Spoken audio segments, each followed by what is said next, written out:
Most people will have come across, if you've been playing Minecraft at all and you've been mining, you'll have come across this stuff hiding in the walls. It's redstone.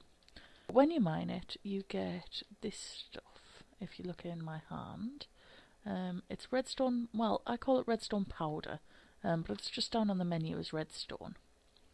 And for the purposes of what we're going to be talking about today, it acts like wire. So when you put it down on the floor, it forms a line, you can join it onto itself and things like that. What it does is it connects input and output devices and carries current. So for the purposes of this, it is really wire.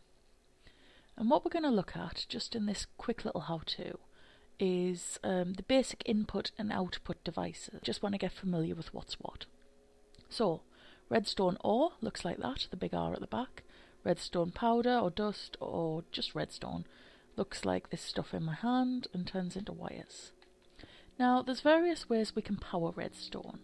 The first one is redstone torch, which is what I've got in my hand. And if you just put that down, it'll light up or pass current to any redstone that's laid out near it. It'll also power devices just by itself. So if you put it there, it'll light up, and so on and so forth. So that's the easiest way of powering redstone. But when you put the torch down, it's on. When you take the torch away, it's off. If you don't want to put one down and lift it up every time, there's a couple of other options we're going to explore along here. So first of these is a lever. A lever, when you push it, it switches on. When you push it again, it switches off. So you stick it on the wall, and instead of putting a torch down and picking it up every time, you just flick your lever. The next one is a button. Now there's two kinds of these, stone and wood. They both do exactly the same thing. You hit them, they send a pulse. So if you look at the wire behind the block, when I hit it, it sends a pulse and it turns itself off.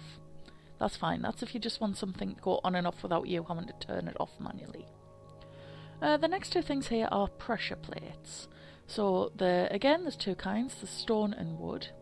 And they are active when something's on them and not active when something's not on them. So on and off. The only difference between the two is the stone one, a person has to walk on it or off it. The wooden one, if you throw something onto it, it'll activate. It doesn't have to be a person, you can throw an object on, it'll still work. If we just explore it, that definitely doesn't work with the stone one. It has to be a person for the stone one. Okay, so that's, 5? The last one is, it's a little bit trickier, only in the respect that there's multiple components to it. You don't just stick one thing down and you're done. For this, it is a tripwire. So to make a tripwire, you need two parallel blocks that you're going to put these tripwire, I think they're called tripwire triggers. Let's just have a quick little look. Tripwire hooks, they're called. So you need to put one of them on each block facing each other, and then you need to put string between them. Now you can get string from spider webs or killing spiders, but popping that down between them, if you can see, it's joined up. If I take both of them out and put it on again, you can either put it on the hook itself or you can put it on the ground between them, but that forms a string between the two hooks. And when you or something else walks through it, you can see it sends a pulse through the wire. Now the only thing is, if you are using this for a trap and you've got a dispenser kicking something out right above it, if it lands on the wire and then just stands there, as you can see, it doesn't turn off. So it'll just keep sending power to whatever you've got it going to. And then as soon as you move off, it'll go off. Okay, so those are the input devices. Redstone torch, lever, button, pressure plates and tripwire. Now let's look at what I was triggering as we went through there. So this here is a redstone lamp. If we hit the lever again, it just turns on. It's another source of illumination. It looks quite pretty. I've got this in the natural texture pack, just because I prefer the way everything else looks. But usually the redstone lamps are quite nice. And it does mean that when you come through your front door, if you've got it all wired up, you hit your light switch, all your lights come on. You're going out, turn it off. So the next thing along here that we've got is a note block. Now I've never actually used one of these in game. But as you can see now, as I'm hitting it, it's changing the note. So if you hit it manually, you can tune it. The instrument it plays depends on what material it's sitting on top of. So I've got it on top of gold there and it was making that sort of noise. If I put it on wood, let's see if that makes a difference. It has to be said, I don't use these an awful lot, so I don't... Yeah, different noise there. Okay, so you tune it, you put it on whatever material for the instrument you want, and then if we hit the button, it should make the same noise every time because you've tuned it and it sends a pulse like that. Okay, so that's note blocks. I mean, it's up to you what you do with them. You can use them as a doorbell, you can set multiple ones up and have it play a little tune. Various things that you can do, but like I say, I've never really bothered with them. These next two things, however, are things I use all the time. So you'll see they look pretty much the same, except this one looks a little bit mankier. That's because this is a piston, and this is a sticky piston, which is basically a piston with added gunk, so things stick to it. And both of these work kind of the same in that when you trigger them, they push out. When the current stops flowing to them, they retract. The difference is, if I stick a block of wood on the front of each of these, so I'm just going to put a block of wood in front of each of them, and you should see, if I trigger, this is just the normal one, this is the sticky one. If I just trigger the normal one, it pushes the block out the way, and then when it retracts, it doesn't bring it with it. So it shoves it out the way, but then it just leaves it wherever it's pushed it to. Okay.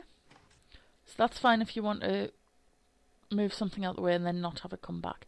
However, what I find more useful, particularly when I'm doing secret entrances and stuff, is the sticky piston. Because when you trigger it, it pushes it exactly the same, but then when you stop triggering it, it retracts, it pulls it back with it. So as you can see, that's pretty perfect for a secret entrance. If you've got it triggered on all the time, which I'll show you how to do in a later how-to, and you send a pulse turning it off, it'll retract, and then when the pulse is finished, it'll go out again. So it'll open a doorway, then shut it up again for you.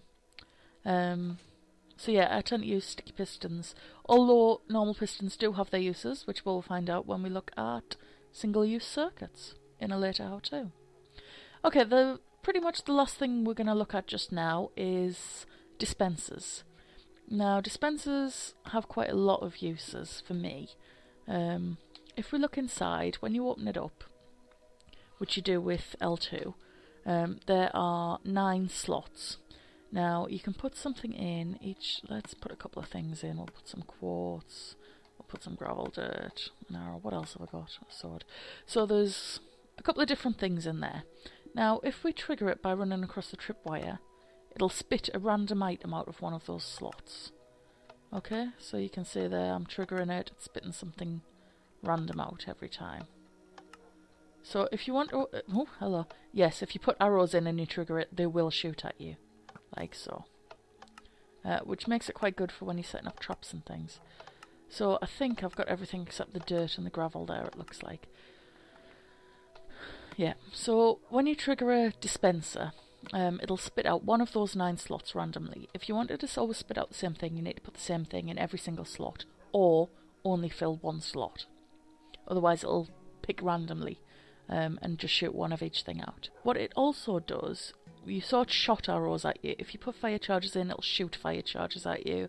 If you put in sort of like inert things like materials or food, it'll just sort of like spit them out. It won't come out with any real force.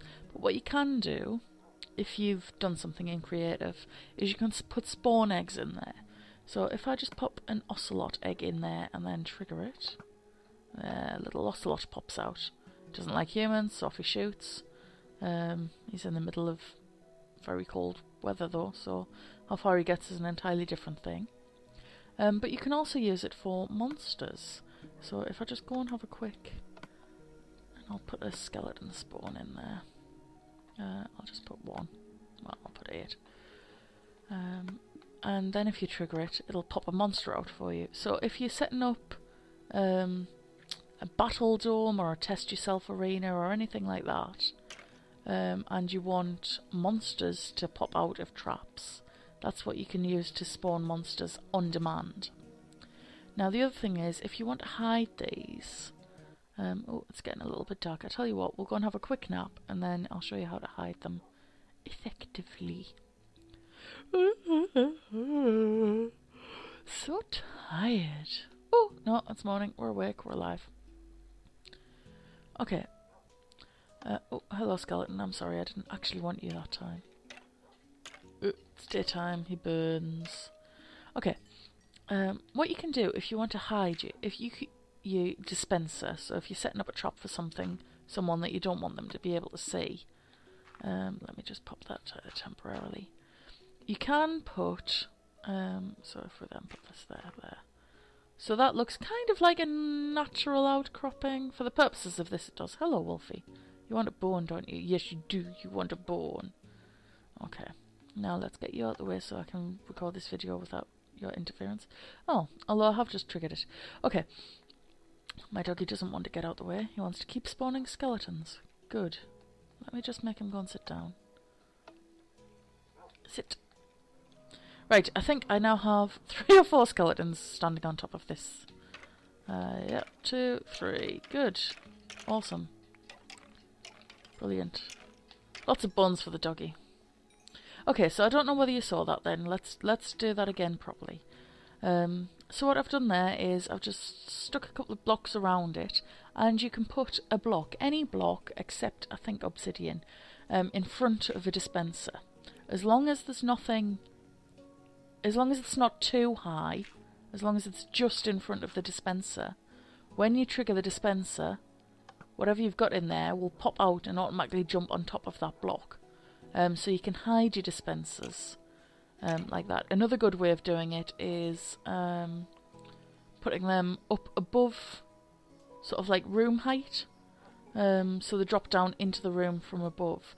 But for the purposes of this, you could have that under the floor and it would pop up above floor level. However, if you go too high, let me go too high. Is there still stuff in there? Yes, good. If you go too high, what will happen is they will get stuck in that top block. I mean, that's fine. He's gonna die. That's good. Excuse me while I beat my skeleton. Beat my bone. Okay. Anyway, that is the basics of what we're going to look at today. Input and output devices. And what we'll do in some future how-tos, I'll give you a quick sneak peek. We're going to look at basic railways and powered railway. We're going to have a quick little look at a loop circuit, a conditional circuit, and single-use circuits. And all of these, you'll notice, use the input and output devices that I've just been talking about, which is why we've just done that quick little introduction, for if you're unfamiliar with terms. But for now, let me brandish my sword at you in farewell. Goodbye. That's it for this episode.